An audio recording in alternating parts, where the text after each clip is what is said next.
What is up, guys? Welcome back to Family and Fit, where we talk fitness and how to integrate it in your busy lifestyle. My camera's gonna die. It's gonna make me aggravated. Oh well. So today, just gonna take you guys through one of my cuts. What I'm kind of doing. So I've intermittent fasted all day today. I just cooked burgers on the grill. I did happen to eat one patty while I was cooking because I'm hungry as. Boom, look at this. So we're going to start out this bun with a nice little piece of onion, throwing some mustard on there, and then you got to use the reduced sugar ketchup whenever you're on a cut. It's kind of like a must. So yeah, I'm going to throw one of these American cheese burgers on there, and then also this like smoked house cheese or something like that. Smoked house cheese has a lot better protein profile in it. It's a lot higher in protein and less in fat. Alright, so camera died on me. I knew it was going to happen. So went ahead and got the ketchup mustard all on there and whatnot. I would say a total between, this is a double burger right here if you can't tell. Between this double burger and the patty I ate earlier, probably hitting right around 750 calories, maybe 900 probably at most. So that'll be my daily intake for the day. I don't suggest that anybody go this low on their calories. I just happen to have a dieting method that I'm utilizing that I'm testing with myself, and I believe strongly that in listening to your body and you'll kind of get the best results, and also molding things around your schedule. So essentially I'm going to fast and be in a diet Monday through Thursday or Friday depending on my progress and depending on the day. Say for instance, if me and my fiance go out to eat on a Friday night or something like that, I'm probably not going to be as strict on my calories as if I was were to stay home, or maybe even vice versa. Maybe I'll eat even more because I'm at home all evening and staying up later. But I'm intermittent fasting. Essentially been eating just one meal a day, and eating one dark chocolate candy bar at the end of the night, just to kind of satiate hunger and to make it so that I don't go to bed hungry. Also combining some pre-workout with some creatine. I just now started supplementing. I have not supplemented the whole entire time I've been working out and doing stuff. Or working out, and doing stuff, that's funny. But yeah, so I haven't supplemented at all. This is just pre-workout and creatine right here. I did get some BCAAs and stuff like that. And I'm kind of rewarding myself with those items just because I've been putting in the effort. I've been working out. I've been staying consistent. And now that I know that I'm super serious with fitness, it's like a reward of why not get a little bit extra benefits of taking some of these supplements. And then also most of them are like 0 calorie, 5 calories. And so it's a good little flavor drink to switch up to that has hardly any calories in it. So, yeah.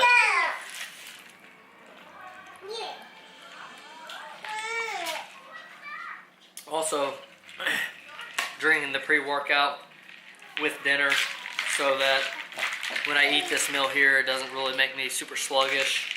It made me just want to lay around.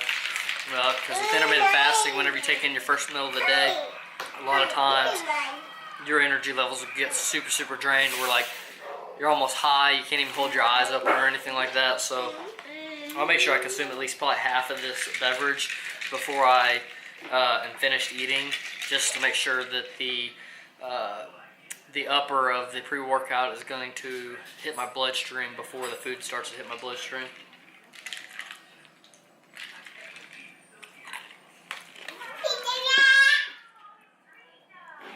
Let's give it a shot. Also really like these buns. We get them at Walmart, like 93 cents a bag or something. They're on like the clearance, bread rack or whatever.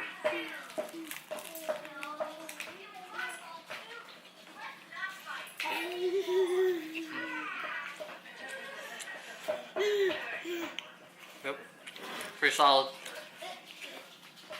Cooked these on the grill.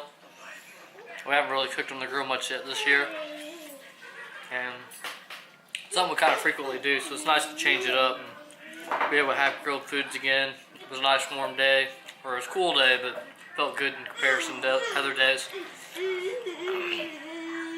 I'll probably catch back up with y'all again when I hit my lift. I'm probably going to do some pause sessions or some pause reps, and I'm going to utilize those because you can get in like lower weight and still get in good amounts of volume, whether you're using time under tension or you're utilizing just overall reps.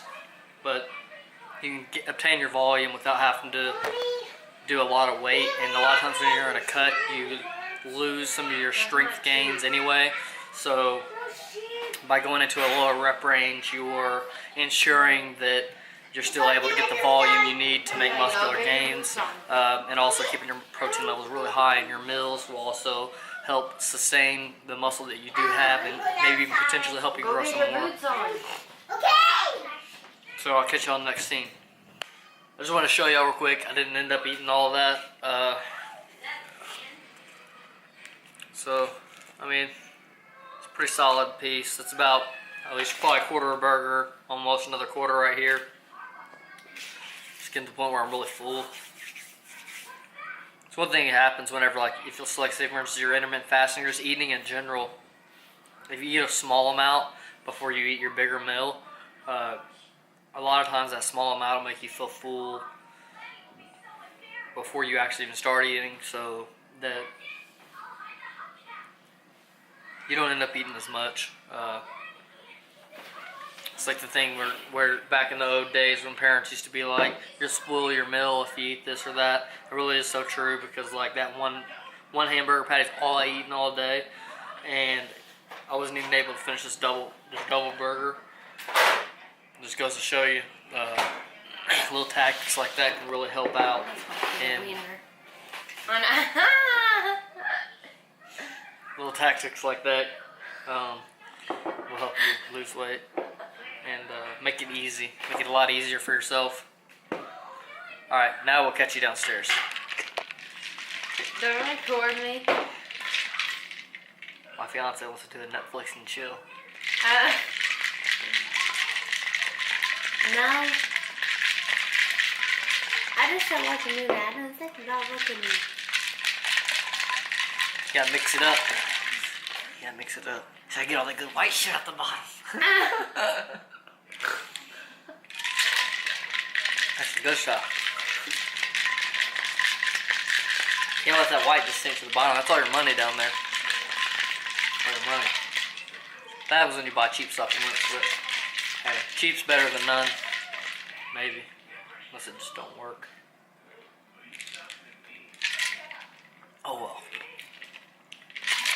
It tastes good. It's one of those things. If it works, it works. If it don't, it don't.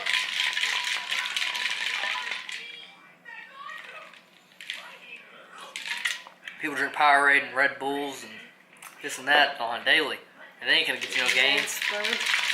They ain't gonna get you no gains. No gains added. And they're expensive as shit. Way more expensive than pre-workout and creatine and BCAAs. That's a little bit more expensive, but you know what I'm saying. Don't let that white shit go to waste.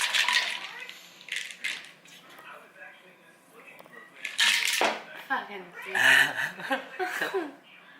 Oh, it's so nasty. Like all chalky at the bottom. They say if you buy more expensive shit, they don't do that. I don't know. I kind of like it.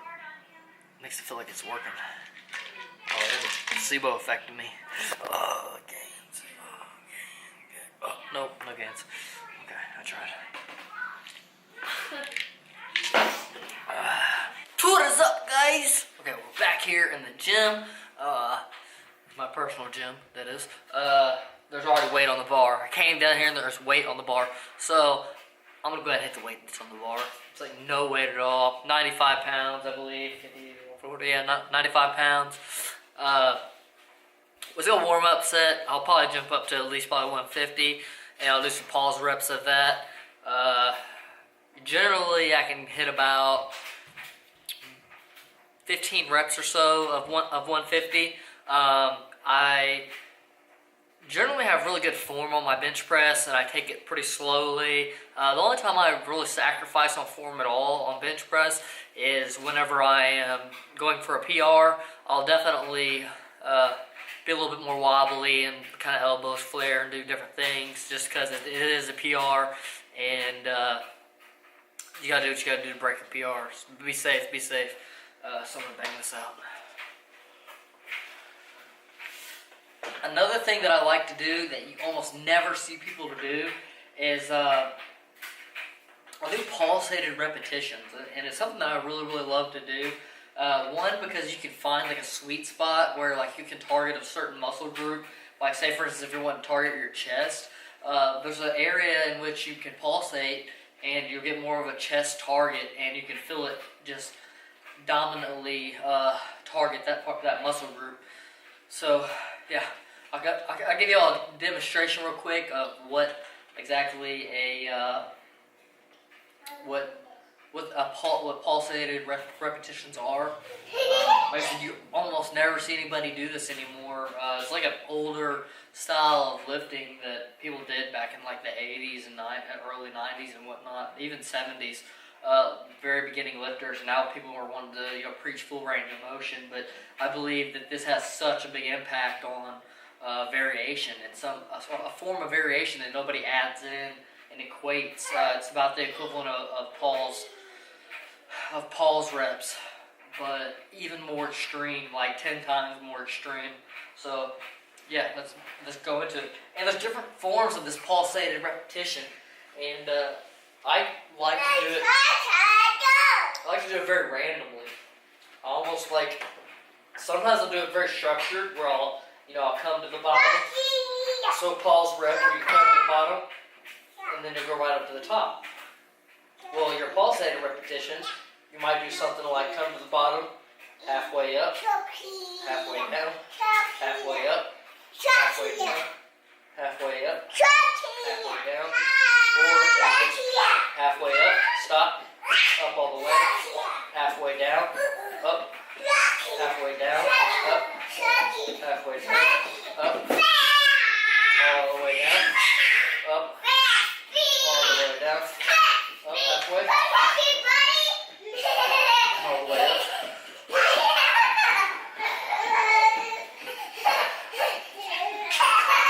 And all you gotta do pulsated reps where it's just pulsating the whole way down.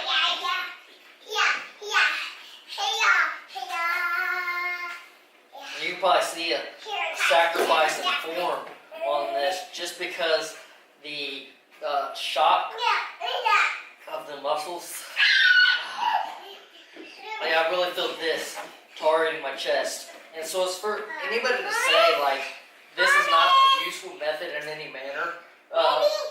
Doesn't really try it, and they evidently don't know a lot about their own body, because just by doing that pulsated type of rep or set, going down and back up, I felt a tremendous amount of fatigue in my chest. So for me, this would be a great way of targeting the chest. It's just I don't see why people do not utilize some of these older methods. There's another method where essentially there's no movement at all. You're essentially just applying a resistance with no movement. A lot of people back in the day would do stuff where they held their hands together and they pulled apart as hard as they could. Just different moves like that, where there's actually no movement. It's just all time under tension. And this kind of just one of those things that's been forgotten about over time. This right here is very good on the cardiovascular side as well, because it is essentially very high repetition. It gets kind of hard to consider something a rep or a set whenever you're doing pulsated exercises, because you can have one rep that is a set. Like, so say for instance, if I'm doing this all the way down, and you can even go as crazy as going halfway up and then coming back down again, and then going all the way back up, and then halfway back down, and then back up again. And then at what point do you call that one rep? You know, you gotta distinguish it, like would all that have been one rep? So it can get confusing, and it depends on how you want to distinguish it. But try these out. Whew.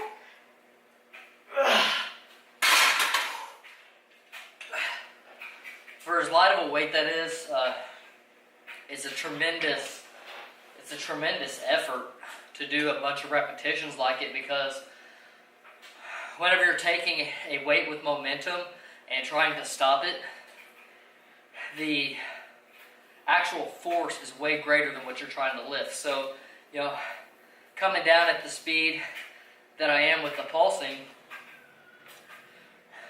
it could equate to this being more like 200 pounds of pure like weight at one instance. It may be a very split instant in time that it's hitting 200, but if you can imagine, if every time you stop, you hit 200, 200, 200, 200, 200, 200, 200, and even though it's only, you know, not even 100 pounds, when you have inertia along with weight, it does equal in quite a bit more weight, and you're also able to utilize the eccentric portion of that exercise, in which you're more stronger and really tear down the muscle even more. You could utilize something like this if you're trying to gain some extra strength, and say for instance your max is like 245 and you're trying to break through that max, that plateau of 245 or whatever. You could have a partner spot you, and on your way down, pulsate down and then back up. So not necessarily just a super slow, not just super slowing, because the difference between a super slow and doing pulsated is that when you're pulsating, there's a stop, there's a boom, boom, boom, boom. Each one of those is a very definite stop, and that very definite stop, it contributes in that spike that I was talking about with momentum and weight and force. Baby, it's cold out.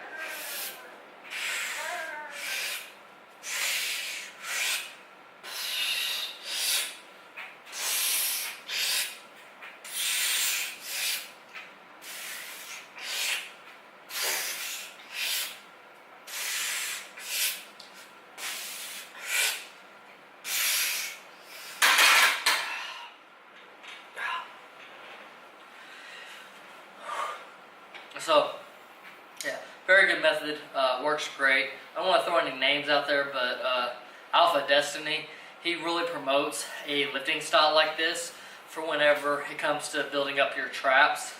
It's something I've kind of just started implementing in my training, but he does a lot of, and promotes a lot of above the knee rack pulls, and essentially it's kind of like doing the shrug, but you're not even performing the shrug whatsoever. You're literally just lifting the weight off the rack and just letting it hang off your traps as best as you can. And doing extremely high freaking weights. And I think this method is like, it's the same concept, but with the traps, there's a lot lesser of a range of motion. So, you know, when it comes to your traps, you have here and here. I mean, that's a very, very small range of motion. Whereas, you know, when it comes to your chest and your triceps, there's a pretty significant range of motion there. And in order to have a effective workout that is the same implementation, you would have to do stuff like the pulse reps, or pulsated reps. Also, the pulsated reps, they're good for, you know, trying to work on your form and just overall being able to handle more explosive load. We're kind of just going to go through some different ways and execute some different methods of performing the pulsated movements. I've kind of just been mixing it up as I go, and I'll continue to do that and try to, as I think through different methods that I've done before, do some of them. One of my favorite ones, and the one I was referring to with the strength exercises, is pulsating on the negatives and just shooting straight up on the positives. So, whereas here, pulsate negative. Boom.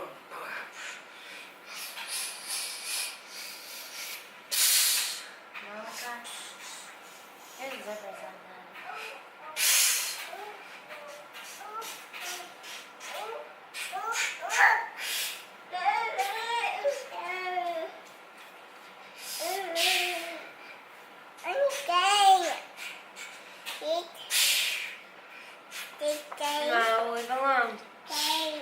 Okay. Watch out. This way.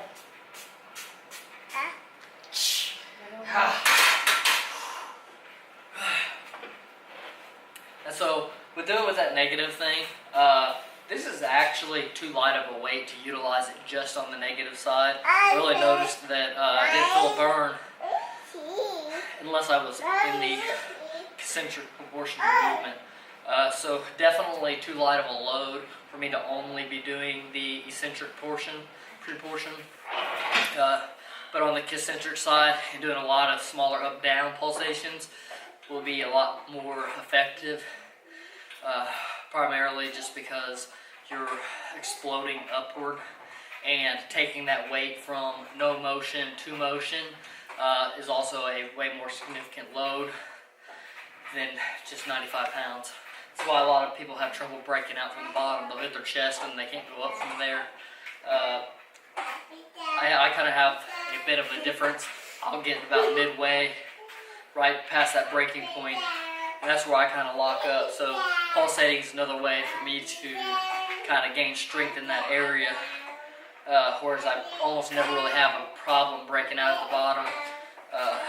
The most is like maybe like 5-6 inches off my chest is where I may get stuck, but generally I'll get to that 5 or 6 inch mark and kind of slowly push through for another inch or two, and then that's where I get stuck. You wanna know what you're talking about, boy? So I went and bumped the weight up to 145 now. It's generally pretty lightweight for me, about 15 reps, but I'm gonna keep doing some pulsated lifts with this exercise. I'm gonna cut, so I'm not really focused on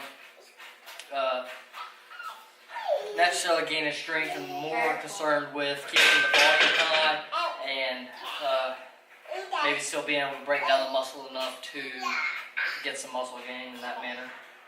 Watch your face. Watch out. You're gonna hit me in your balls.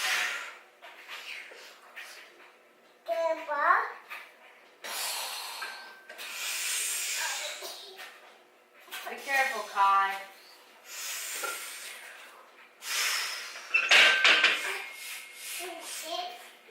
Is it in your head? Huh? Yeah?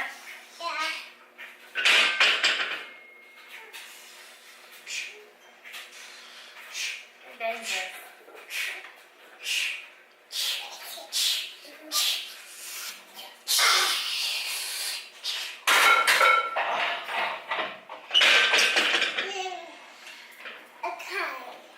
So another thing that's also in the method of this lifting right here is I'm trying to get to a nice fatigue, and then I'm allowing the fatigue to burn for a few more seconds.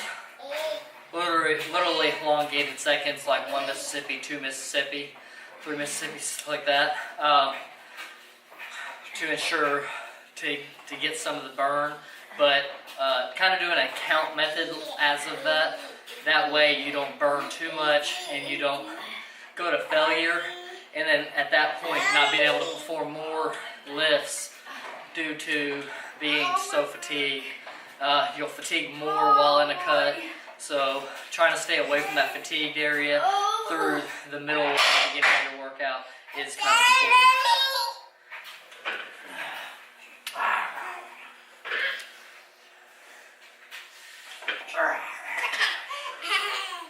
What do you think you're gonna do? What do you think you're gonna do? You can't lift that. It's too heavy. It's too heavy. You gotta start off with the smaller gains. You gotta start off with the smaller gains. You gotta start off with the smaller gains. Yeah, that'll make his gains. Watch out. It's gain station time.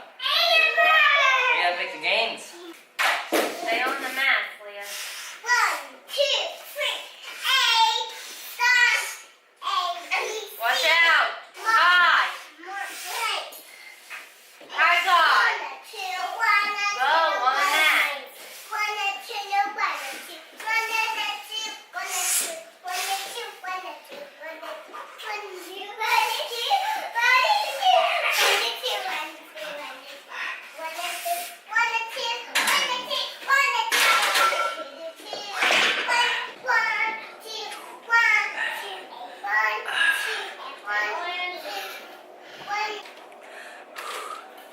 Might be making a gain or two.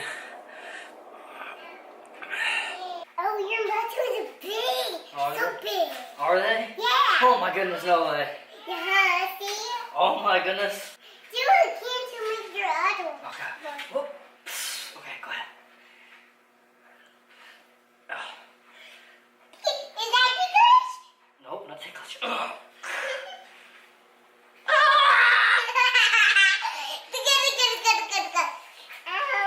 Ow. Even though I had 15 reps of this, it was hard for me to hit that 15th one. I really probably could have physically gotten 16. Those of you that don't know, or for those of you that don't know, I just had a vasectomy Friday, so like 4 or 5 days ago. So I'm still trying to take it a little bit easy as far as putting too much of a load on my body, especially like where you get that feeling of like your head's gonna explode, like something you would get from like doing pull-ups. That's one of the main exercises I haven't been able to do right now, or wouldn't feel comfortable with doing, is pull-ups, just because every time I do pull-ups, when I'm done, my head's like, I feel like I'm floating. So I'm trying not to push it to super high extremes. I'm trying to do more sets, less reps per set, and not going into failure as much as possible. And I'm just trying to avoid that pressurized, really have to put in a lot of effort to get those last few reps. I'd rather hit a couple more sets, be a little bit safer than potentially injure myself and just prolong the healing of the procedure or whatever. So far I've been really comfortable and everything's doing well, but you don't want to make a good thing go bad.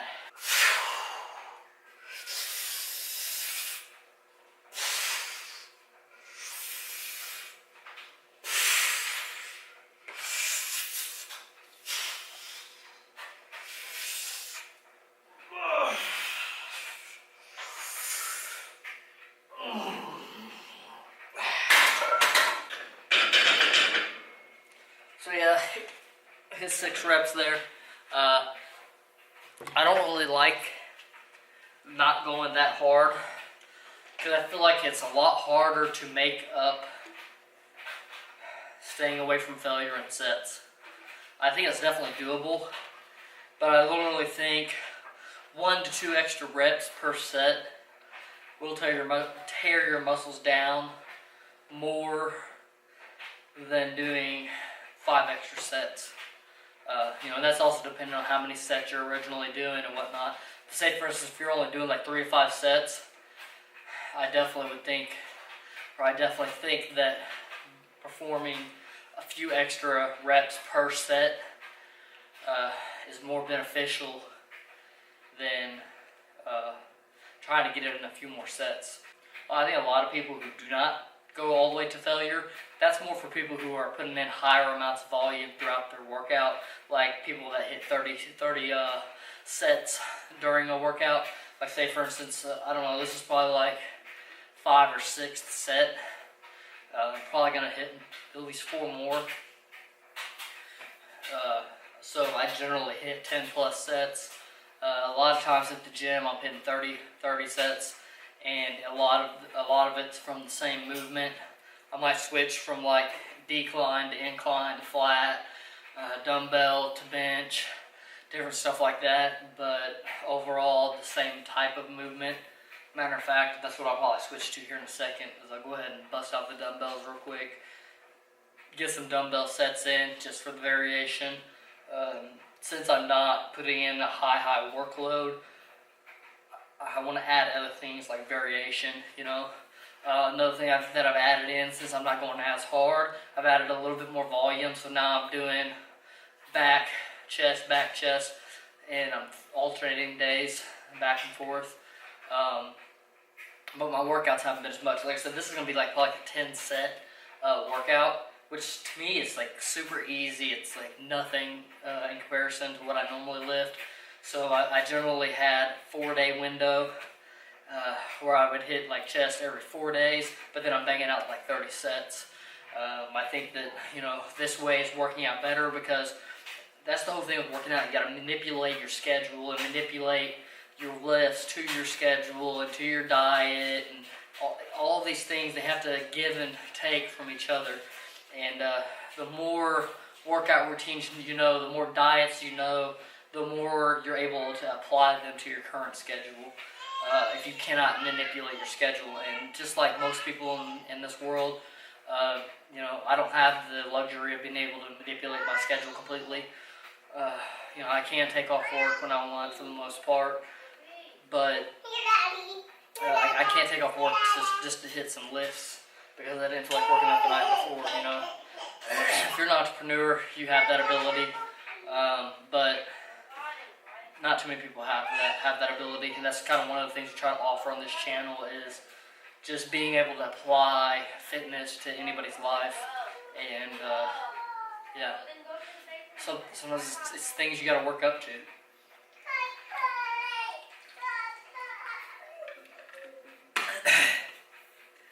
Go ahead and hit one more set on the bench. I had a nice rest right there. It's probably like a 3-minute rest.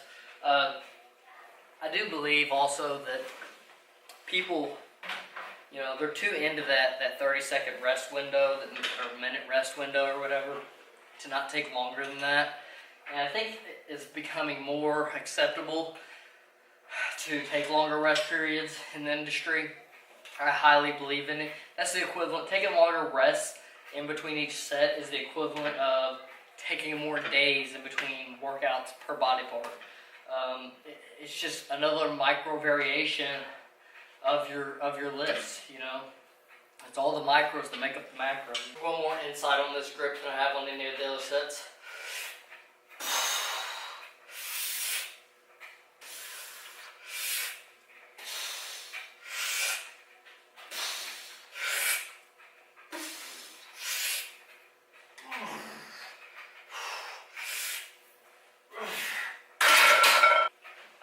Had a bit of a back cramp there. You're always best to, you know, re-rack and bang out a couple more. But like a back cramp or twitch actually start to seize up and cause an injury. I think a lot of people start to feel an injury coming, and they keep pushing through it instead of just realizing that their body is about to occur an injury. So that right there is going to wrap it up for the bench press. I don't know, it was like maybe like 6 to 10 sets. Alright, so that's probably about 6 to 10 reps. Camera cut off on me. Missed a whole entire proportion of my dumbbell exercise. I've hit probably at least 3 to 5 sets of dumbbells. Probably more than that, I don't know. I don't really keep track, I just keep lifting. I get to a point where I know I lift way more than what I think I lifted, and I just kind of do that as a psyche to myself. I don't ever really count them. It's just a way to me personally, is to set myself up for failure. Because I'm like, yes, I hit 5 sets, it's time to go. Whereas if I hit 5 sets of like, I don't know, like 3 or 5 or whatever, and then I hit a couple more, and I hit a couple more, and I hit a couple more, because I'm not really keeping track. And next thing you know, I've hit 10 more sets, and I'm like, hell yeah, that was a solid ass workout. And I pretty much never walk away with a workout that I'm not satisfied with. The only workouts I walk away that I'm not satisfied with are the ones when I go into the gym. I already know I just have to be quick and fast because I'm running late for work, or I have somewhere to be after I get done lifting, something along those lines. At that point, yes, my workouts aren't significant to me. And I'm not satisfied with them. But generally, I'm satisfied with most of my workouts. And even like these workouts where I've been splitting them, splitting them to more volume, more days per week. I'm still feeling satisfied with those, even though my sets haven't been as much per workout. I'm hitting more overall workouts per week. So I like switching things up. I am satisfied with that type of lifting. It's not something that I really want to stick to long term, because I really like hitting deep and doing a lot of deep tissue breakdown, deep muscle fiber breakdown, and I feel like you need a lot of sets per session in order to be able to do that, instead of just hitting a little bit. I do think you can sustainably make gains, and you will make gains over time, but they're just not going to be optimal gains. They're not going to be, I don't know, they're not as gratifying. You know, I feel like over long term, I'll make significant gains lifting like this if I was to continue lifting like this. But to me, it's not my optimal way of lifting. You know, to each their own. So if you followed along this far, I really appreciate it. I try to give out little tidbits of information like this throughout my videos. I'm sorry they're so long, but I kind of just want to take you guys through every aspect of the video. Maybe at some point in time I'll break down these videos into different sections. You guys can kind of let me know what you think. I've gotten some feedback on these videos are too long, but there's also a lot of people who are not leaving feedback that maybe they like it. Most of the time people don't leave feedback if they like what they see. They only leave negative feedback, which is okay. I'm okay with the negative feedback because it's going to help improve us. But I don't want to make a shift in the change of making videos shorter, and then I start getting messages of people are telling me, oh, this video was too short. There's not enough content there. There's, you know, not enough for me to watch. So, you know, I leave little tidbits of gold in all my content. So, you know, sometimes you got to dig for gold. It's just that simple. There's a lot of good information in the content that I'm putting out. You know, I've not even been working out a year and a half consistently, and I've made pretty solid gains as a natural lifter. I plan to continue lifting naturally and inspiring others to live naturally and to be the best version of themselves. So, like I said, if you stuck around this long, make sure to subscribe so you can see more of our content. We're posting every Friday, Wednesday, and some random times in between.